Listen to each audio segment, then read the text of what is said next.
Hey, this is Derek Hagan. I'm a financial psychology expert and I specialize in meaning in life and mindfulness. I'm here with another Meaningful Money memo where we're going to talk about the power of letting go.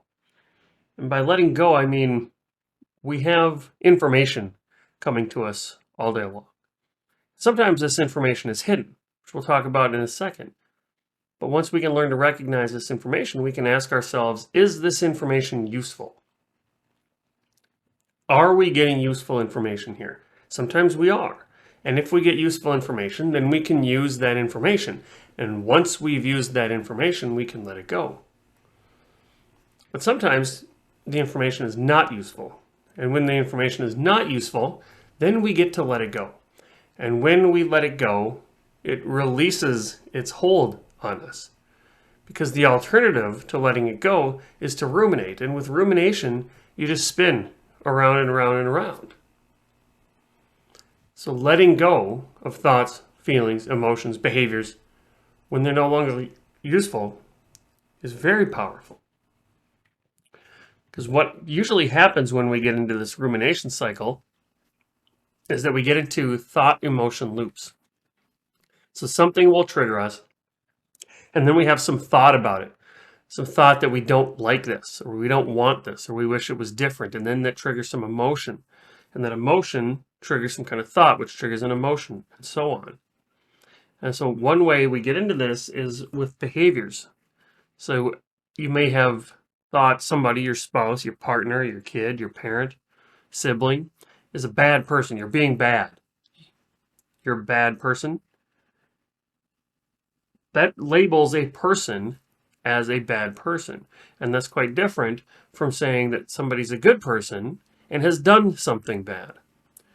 So you are bad or you are being bad is different from saying that you've done something bad. You've done something bad separates somebody from their actions. Break the identification with behavior. And it's more empowering this way. Another way we get caught up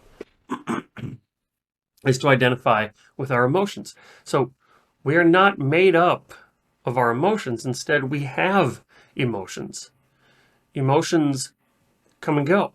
Emotions are information. Emotions are trying to tell us something, and they want the best for us. So we should learn from our emotions so that we can gain and glean the information that's most helpful to have. And then we can let them go when they're no longer being useful. Breaking identification with feelings and emotions helps prevent us from getting carried away and lost in a train of emotions and emotion thought loops. Now, speaking of thoughts, we often get identified with our thoughts. And we think a lot. We have something like 60,000 thoughts every day. And if you've had much experience with, say, mindfulness meditation, you've seen just how crazy your thoughts are. They bounce around faster than we could ever pay attention to them. But you are not your thoughts. You have thoughts, but you are not your thoughts. If you get lost in thought and think without knowing that you're thinking, then you're a victim to whatever your next thought happens to be. Now, all of these states are useful, but we should treat them as guests. So thoughts, feelings, emotions, they will visit us, and we don't really have much control over the arising of thoughts or the arising of emotions or the arrival of feelings and even behaviors. We can welcome them, we can accept them without trying to push them away.